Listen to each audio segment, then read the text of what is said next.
This next team I feel is not too controversial to start off with, and that's if you want to just get right into it, this is the Atlanta Hawks. Yeah, Atlanta. I mean, both me and Ian had them around 500. It's where they finished last season. They went on this insane streak last season where I think they didn't ever like win 3 games in a row or lose 3 games in a row for like a couple month long stretch. It was just like win loss, win loss, win loss. Just the perfect 500 basketball mediocre team. They really didn't shake up their roster a lot from last season. A few minor changes. And I'll go into those right now. They drafted Kobe Buffkin, number 15 overall out of Michigan. I know Ian was high on him.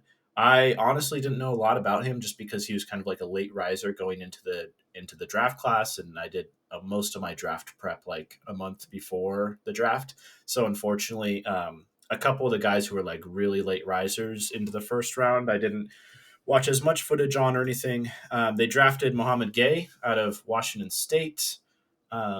My guy there in the second round, and then Seth Lundy, who was kind of an NCAA tournament standout. Um, he played really well for Penn State. And then just like a couple of really minor moves, Wesley Matthews, Patty Mills for bench depth. They extended DeJounte Murray, so he'll be with the team long term. On what I thought was like a really good deal. I believe it was a 4-year, only about 120 million or 114 million dollar deal. So under 30 million a season for a guy who's a very quality starter. I thought that was a bargain. And then of course they did trade away John Collins for not a great return, chump change. But John Collins did really struggle last year, and he did have a couple of guys behind him that have shown promise. You got Sadiq Bey and then Jalen Johnson at those forward spots who can fill in, now that the John Collins role has been cleared out. Yeah, this is a funny team because 2 years ago they did really well in the playoffs. They beat the Knicks, and then they very surprisingly beat the Sixers with that infamous, like Ben Simmons passing up a dunk to dish off controversy that sort of like really kickstarted a bit of a like dark era in Philadelphia 76ers. So Trae Young had this kind of rising status as kind of a Reggie Miller type bad guy for a lot of like legacy franchises, like Knicks, being the Knicks and Sixers. Those are two fan bases that if you could become the enemy of, I feel like that's like they're going to really boost your reputation with how much they're going to hate you. And I feel like both those franchises or those fan bases love to hate. So for Trae Young, that was just like a great moment. And then they just kind of came back and they totally underwhelmed. And they haven't really managed to capture that magic since. And I'd say Trae Young's like standing around the league has really diminished since then. They traded for DeJounte Murray before last season, and that was like they gave away a lot for him, which is great that they signed him to the contract that they did.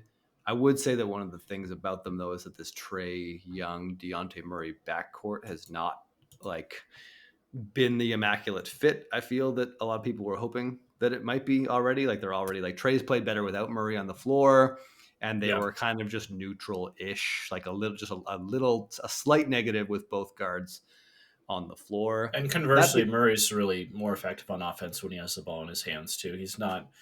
I mean, he's gotten okay as a spot up shooter. Like he's passable, but he's at his best making things happen with the ball in his hands. He's an attacker, shot creator for himself. And when we saw him at his peak in San Antonio, or like the best season he's had so far to date in the NBA when he made the All-Star team, DeJounte Murray was just allowed to run never-ending pick and rolls with Jakob Poeltl to his heart's content and really go off. Now he was still very high usage in Atlanta. Like, he took 18 shots per game to Trae Young's 19. So it's not like there's this like big gap there. They're definitely like a point was made by both Nate McMillan and Quinn Snyder to make sure DeJounte Murray had the ball. But yeah, there was it was a bit of a your turn, my turn offense with neither of them offering a ton of a ton of impact or just really activity when they weren't holding the ball in their hands. And then on the defensive side of things, it's like I don't really see that Dejounte Murray moved the needle in any like huge meaningful way. Um, like he's a good defensive guard, but he wasn't out there like if people felt that he was going to be this puzzle piece that helped them become close to a league average defense. It did not work out. They were the 22nd ranked defense in the whole league. But Well, I the other mean, thing about he's really a good like playing passing lanes, stealing sloppy dribble guys with sloppy handles, stealing the ball from them. Like he's more of a chaos creator than he is like a I'm gonna go guard your best wing and lock him down because yeah, he's a Deontay Murray's disruptor, he's big for a guard. You know long. he. He's long, yeah. He has good length. He can contest shots, but he is pretty slight. There's not a lot of physical strength there. Yeah, and paired with Trey Young, who is his defense often gets described as a piece of tissue paper. Yeah, This backcourt was not like forming some sort of Chicago Bulls level point of attack system there. And then no. behind them, there's some defensive pieces on this roster because to be clear, I always felt the path forward for Atlanta was continuing to be an elite offense, which they still mostly have tried to do, especially after getting Quinn Snyder in there. And they did finish the season as a top 7. They're the 7th ranked offense, which is very good. So but the defense is 22nd, and behind that slight backcourt, DeAndre Hunter has been a adequate defender, like a good defender, but not a great one that he was drafted to be. He's kind of drafted to be the next coming of Kawhi Leonard. And that he's been fine. I like DeAndre Hunter's game, but there's it's not exactly like jumping off the page or being a huge impact guy. Clint Capella is starting to slow down a little bit as a rim protector, but behind him they have Onyeka Okongwu, who's a monster defensive presence in his own right, but Clint Capella is kind of needed on there because Okongwu is not a lob threat for Trey Young, and you kind of have to have that lob threat for the offensive system to work. And for whatever reason, John Collins was just forbidden from ever like playing that rim running role, no matter what, and that didn't really change as soon as Quinn Snyder got there. So that was a strange kind of phenomenon in general. We'll see if John Collins like pops off again in Utah, but there's a lot of him like standing on the corner. Something you said about these other like the guys that are going to play more because John Collins isn't there. There is I don't want to quite call it addition by subtraction because I don't feel these players are necessarily better than John Collins. But with what they were having John Collins do, the role he was playing in their offense, there's a bunch of players that can probably do that better. Because I he mean, I wasn't. think that, yeah, they're going to be better than John Collins if John Collins is asked to spot up and he's shooting below 30% from three. If Yeah, that's his primary role in offense, like that's not a valuable piece. And like, yes, we all agree that that's not the right way to use John Collins necessarily. But of course, if you're designing your offense around Trey Young and Deontay Murray, John Collins is, your third or fourth consideration. It's not figuring out how to get John Collins involved that's at the top of your priority list. yeah. It's just you applaud coaches and you applaud like teams that figure out how to maximize whatever pieces they do have. And John Collins just for whatever reason or for a combination of reasons became an impossible piece there, and then still played there for year after year. Like it Yeah. was really, I mean, just like when you look at his, if you just want to like tell the story with the stats, like John Collins in 2020 was averaging 20 and 10 with 1.6 blocks, shooting 40% from three, like just looking like an all-star power forward. Just like those are huge numbers. The next year, 17 and 7 with one block, and then down to 16 and 7, and finally to 13 and 6, and every year just sort of like the role just shrunk a little bit more. It's like every year there's like, let's see if we can use John Collins a little bit less. That will be our strategy this year. Yeah. And And it's you're not like it right, like correlated. the two guys that can potentially fill in for him, like they're not better than like John Collins at his best when he was shooting well from three, as well as attacking the basket and playing really solid, defense as well. Because with Sadiq Bey, he's going to be a better spot up shooter than John Collins was last year, but he's not the same defender and definitely not the same athlete. And then Jalen Johnson, that is a pretty incredible athletic package that he has available. But at least so far in his career, he hasn't been a good shooter. So it's going to be difficult to grease the wheels offensively with him on the floor. I think there's 3 players in competition for John Collins. departed minutes, and that the third guy's AJ Griffin. You think he's going to be playing the four? I think that they're going to I mean, yeah, with play. a in a 4 guard lineup or a 3 guard lineup with one forward, sure. I mean, I also just think that sometimes DeAndre Hunter is going to be called the four. I think there's going to be a lot of Yeah, like one big two guard, two wing lineups. yeah, and honestly, the Hawks were, I know Bogdanovich missed a lot of last season with injury, but he was incredible in the playoffs and kind of later in the season as well. So finding ways to get him on the floor more often, which is hard if Murray and Trey Young are all played in the high 30s minutes wise, unless you play all three of them on the floor at the same time. So those three Which, guys plus Hunter plus a big, I'm sure that Quinn Snyder will try that. yeah, I mean, but he doesn't have like, I mean, looking at Quinn Snyder in Utah, he loved to sort of like Rudy Gobert, you play all the defense, and we're going to get as much sort Yeah. of like shooting and offense and ball movement at the other four spots. But you're not going to lean on Clint Capella quite in that same way. And they played basically no dual big lineups. Like they never played Capella and Okongwu together like those two. I'm Yeah. pretty sure played 0 minutes on the season, so they're not going to boost their defense that way. But they've got an interest. It's like the forwards, but like it's very divided between like the guards, the forwards, and the bigs on this team with very little positional versatility. I do think you can play that 3 guard lineup some with Bogdanovich, Murray, and Trey. They also got the aforementioned Kobe Buffkin. We'll see if he Mhm. plays minutes this year. It could kind of go other ways, but he goes into this season as like at best the 4th guard. Yeah, I'm sure he'll play some. I mean, is he going to have a role come playoff time? Yeah, Probably not if everyone's healthy, but you know, I sometimes do. rookies surprise you. Yeah, and I do in theory like him as like a fill in the gaps type of versatility guard that can play with a combination of these guys, but also another like what you were saying about Murray, like another really skinny Hmm. he's got a good like he's got decent height and wingspan, but he's still like a very slight guard. And got to watch him play a bit in summer league. He had kind of mixed results, but one thing that did strike me, just like he's going to be very skinny in the NBA in a way that Yeah. didn't seem to be as much of a problem in college. I think the one thing that we can kind of take heart in a little bit is going into the playoffs last year.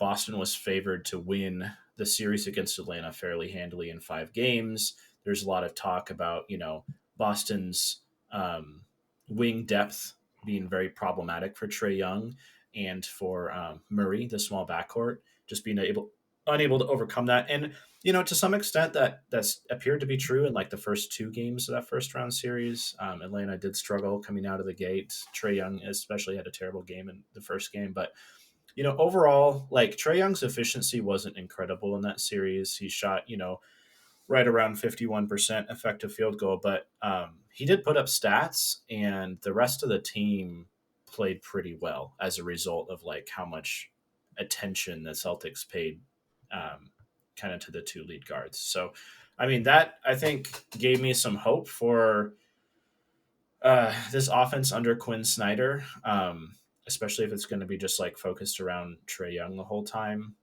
That like the more attention teams, this isn't a team that we're going to see a result like a couple years ago where Miami just squeezed the life out of them by just double teaming Trey all the time.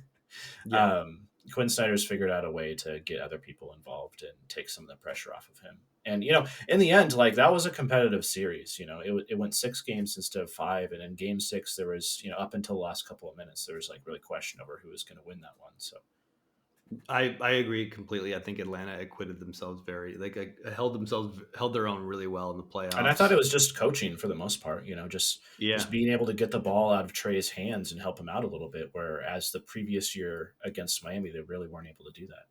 yeah, and they got versatile offensive contributions too. Like it was all like you said, built around the sort of attention that Trey Young was able to get. But like DeAndre Hunter played like very well, and like, everyone was able to sort of like score, um, and play their role. They had a bit of a hard time scoring in the paint against Boston, but like I mean, they put up 115 offensive rating against like one of the best defenses in the league. So that's Well, Boston last year wasn't one of the best defenses in the league, in the I playoffs at mean, least.